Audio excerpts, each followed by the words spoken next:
That's what discipline is. Most people hate discipline. A simple definition of discipline is choosing what you want most over what you want now, right? And there's some things I want a lot. There's some things I want now, and sometimes they're not the right thing. And so it's all the way like down to my diet, which is really, really strict. You're dialed. I can tell. Well, thank you. But it's not because I don't like donuts.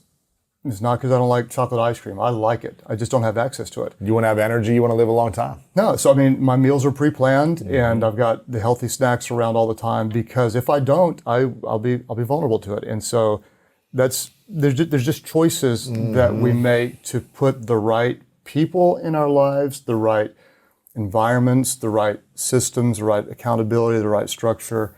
And, people say, they'll say, Craig, like you're incredibly disciplined. And they'll say, I'm not disciplined. I'll say, you actually are disciplined. Like, some people, you may be disciplined to eat Doritos and play video games all day, sleep in, but, that's what you've chosen to do. And you do that consistently. And I'm not naturally disciplined toward the right disciplines. I have to choose them. And it's like your mind, once you choose them often enough, you create pathways and then you see the benefits from it, and then it becomes, then it's who you are. So for a while, I was a person who was trying to eat healthy. Now I'm a person who values, this is a temple of the Holy Spirit, is what my faith would believe, and so I'm going to put good things in it. Wow. It's who I am, not just what, I don't just eat right, this is who I am, it's identity. If you want to change what you do, change what you think of you. And so it's the mindset that goes a long way. What's a thought you think of frequently throughout every day that supports you in your life the most? I would say there's several things. So I have kind of, for Amy, I always say, I will love her like Jesus loved the church. I'll lay down my life to serve her. Wow. And so I want to, powerful. I want to love her. I want her to feel blessed, honored, cherished. And so that relationship matters so much to me. When did you get to that point? Was that from day one? Was that like 10 years in where you're like, okay, this is We mine? decided going into it that we wanted to have something that was different. We really want to have something that was different. But this is a different way of thinking 30 years ago. People weren't thinking that way, right? Yeah. You just kind of follow the norm. You date for a few years, you get engaged, you get married, and then you get divorced. So I told you, I did everything that would have been wrong in the dating life that I could have possibly done. And then when I had kind of my change, what I did is I took 2 years and I stopped dating. So you kind of have some weird stuff like this too, right? Yeah. So I stopped dating to try to reset myself. And I started reading everything I could on marriage. I started listening to cassette tapes. Tells you how long ago it was. This was the 80s. I started journaling what would a good husband be like. And then I wrote love notes to the person I would marry one day. I didn't know who it was, but I wrote these love notes. So like 3 months into dating, I had this shoebox. It was, I should have made a presentation of like, I think these are for you. And I gave her these love notes, And so I just went into it thinking we're going to be different. And you have to be different. I mean, you have to be way different. So people laughed at us, made fun if our finances were different. We didn't, we were going to save and invest, and they made fun of us. Our priorities were different. And then after a while, things started kind of working and working well. Wow. And then it earned a little bit of credibility when before we didn't necessarily have it. And right. So that's at the top of that relationship with her is at the top. And then I'll say I can do everything God calls me to do because I have everything He needs me to do. And so that's kind of one of the things I say over and over again. It's like a mantra throughout the day, kind of. Yeah. I'll believe the best about people. I try to always tell myself that I'd rather be wrong believing in someone than being skeptical, because by nature I'm skeptical, so that goes against my nature. Wow. And I feel like to really be good in leadership, you have to believe in people. You have to believe in people. If I want them to, so we always say that trust is given, mistrust is earned. That's opposite of culture. And I want to trust you until you prove I can't, versus in culture today, it's the other way around. Right. So to have a team that's really healthy, that really wants to be there, I want them to know that I want to be a you-oriented leader. I want to believe in them. And that's counterintuitive to the way I was raised. So I have to force that to the front and renew my mind in that way. Wow, it's inspiring. Who is the mentor that inspired you the most in this space? Maybe someone around your age or older that paved the way in their relationship, in their faith, in the way they did things in the business. And what was the biggest lesson that person taught you? I would say for me, there's not a single person. It's almost like, and I always tell people, don't look for a mentor, look for categories of mentors. Mm-hmm. And so yes. I have a ton of different, in each if you ask me a category, I could tell you a person. So kind of like in business and leadership, there's a guy just named Mike Liddell that's he is disciplined, great man, great family leader. Just look to them. If you look in leadership, I would say I was hatched on John Maxwell in the early years and read everything that he ever wrote. A lot of the people you interviewed years ago, just listen to Ferris on his 4-hour work week, which a lot of it was kind of almost like hyperbole, but there was gold in there. Sure. And then listening to, everybody I listened to they did sauna cold plunge or they'd meditate. Almost everybody. Everyone. And so I'm going, if they're doing that, I'm going to try it. Yeah. And so I do that now. And meditation's not been as consistent, but I actually created my own form of meditation that I do in the sauna, which is different. Wow. But if there's someone I respect that's doing something, I want to do the thing. I can't always do what they do, but I want to know how they think and I want to know the why behind it. And so in every category, I've got different mentors that inspire me. Wow. What's the best relationship advice you heard? So when Amy and I got married, there was a writer in the newspaper called Ann Landers. She was real big back then. And she wrote this thing that said, neglect the rest of the world if you have to, but never neglect your spouse. And we cut that out. This was back when you put magnets on the refrigerator, and we put that up there. Uh-huh. Neglect the rest of the world if you have to, but never neglect each other. Wow. And so we just took that in mind, and so we really prioritized our marriage relationship. But how do you do that? You got over 1,000 employees. You're leading millions of people around the world. The weight is on your shoulders to have the right message to say in the right way every single week.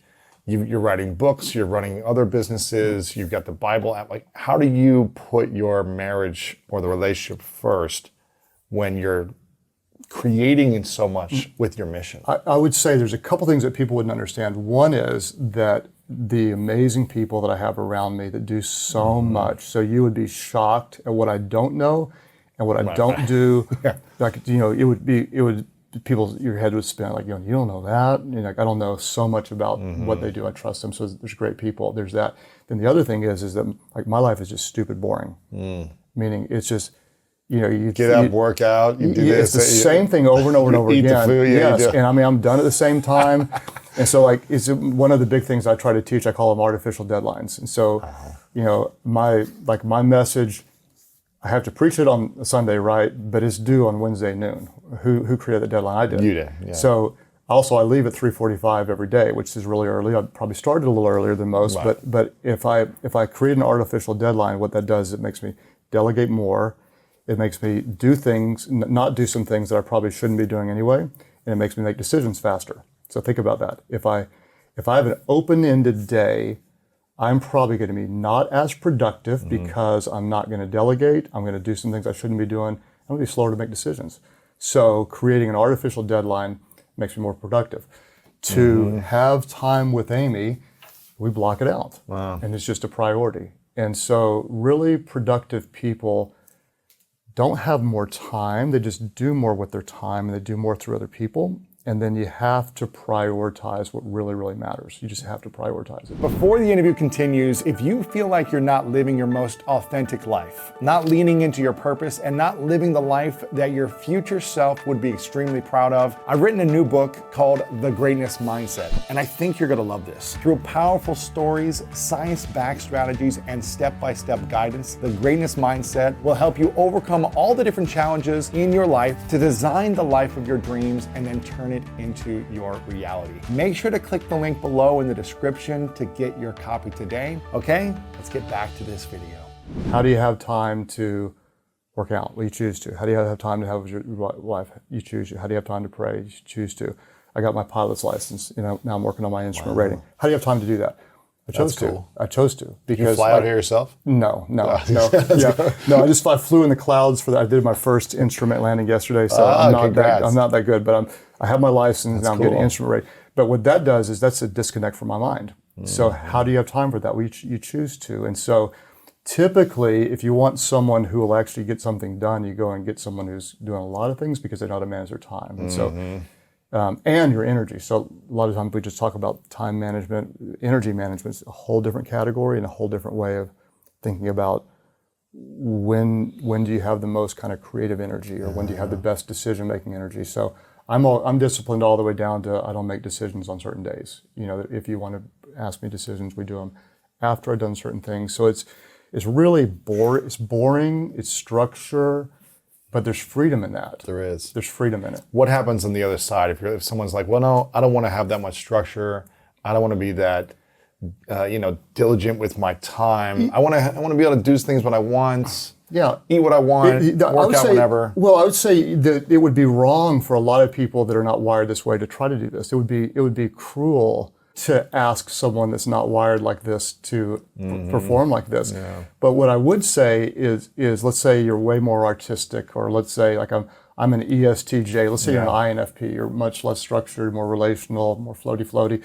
I'd say you probably want to have some kind of like artistic structure, and that might mean on Tuesdays I go away and I look at the clouds and I paint, but you do it on Tuesdays.